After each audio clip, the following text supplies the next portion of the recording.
Okay, first review for the week is going to be Death is the Destiny of All, the 20-sided I series book number 4, written by Kip Tarrington. It is 378 pages, $2.09. It's available on Kindle Unlimited. And here's the author's description. The gloves are off and the invasion has begun. Rook has turned his attention onto the newly formed kingdom of the Iron Dice. In his mind, Joe has become a nuisance that must be squashed. How will Joe's castle prevail when not one but two armies march upon it? Joe and Zoya no longer have a shield of ignorance to hide behind. They face Rook. If they face Rook, it will be with a full knowledge of their own true mortal peril. They may be champions with near-immortality, but they are still just two micro-sentients facing a godlike being.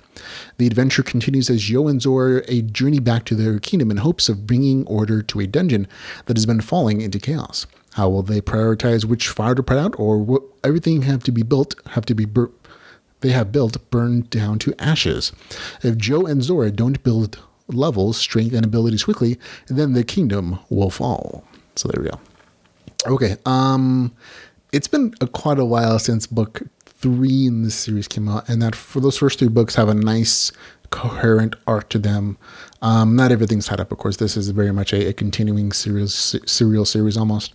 But even though without a recap, it was really easy to fall back into the story, and I remembered why I like these characters and the world in general. It's just kind of enjoyable to go back to like a story in series with characters I like. I'll admit the story has lost a bit of the like grandiose world building sections that existed in book 1 and 2, I think, but I think that's mostly because they served their purpose. Like in book 1 and book 2, the author is definitely trying to do some more extensive world building, setting up the kingdoms that are going to be like vying factions. But as the series has continued on, it's more and more kind of dropped away from those as those characters and all those lore and world building sections have did their jobs. And so even though those big, large world building sections don't exist really in this novel, in the 4th book in the series, I don't necessarily see this as a detriment. It's kind of a shift in storytelling. The story more closely follows the main character, almost on the slice of life kind of setting, where he is finished with that last big vampire arc for book number 3, and he's going back to his regular kingdom and developing it with some minor kingdom building stuff, but mostly with dealing with the other new threats to his castle and to his place of power, defending, building up defenses, interacting with various forces that want to take that place from him. And as the novel description kind of mentioned, also that larger interaction with Rook, I forget what his official, like the agent of contingency or something, or contention. And all those things kind of flow together for this to be again more focused on just the main character and his and what he's doing with his fairy companion, and so it's mostly action adventure, a little bit of kingdom building, but a lot of just like smaller interaction between characters and a couple new characters I thought were kind of nice to finally see.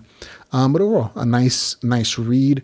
It's going to get a score 7.5 out of 10 for me, which is like a good solid middle good review score for me. I was entertained. The story feels in some ways like the author is trying to find things for the characters to do to some degree, because by the end of the book I was like, oh, okay, so this is how that's wrapping up a little bit. I'm like, okay, enjoyable. I don't think quite as enjoyable for me, at least, as the first 2 books in the series, but still very, very good stuff. I had a good time with it. And so for me, good score, good return to a series and a world that I enjoyed. So that's Death is the Destiny of All, the 20-sided I series book number 4, with the score of 7.5 out of 10.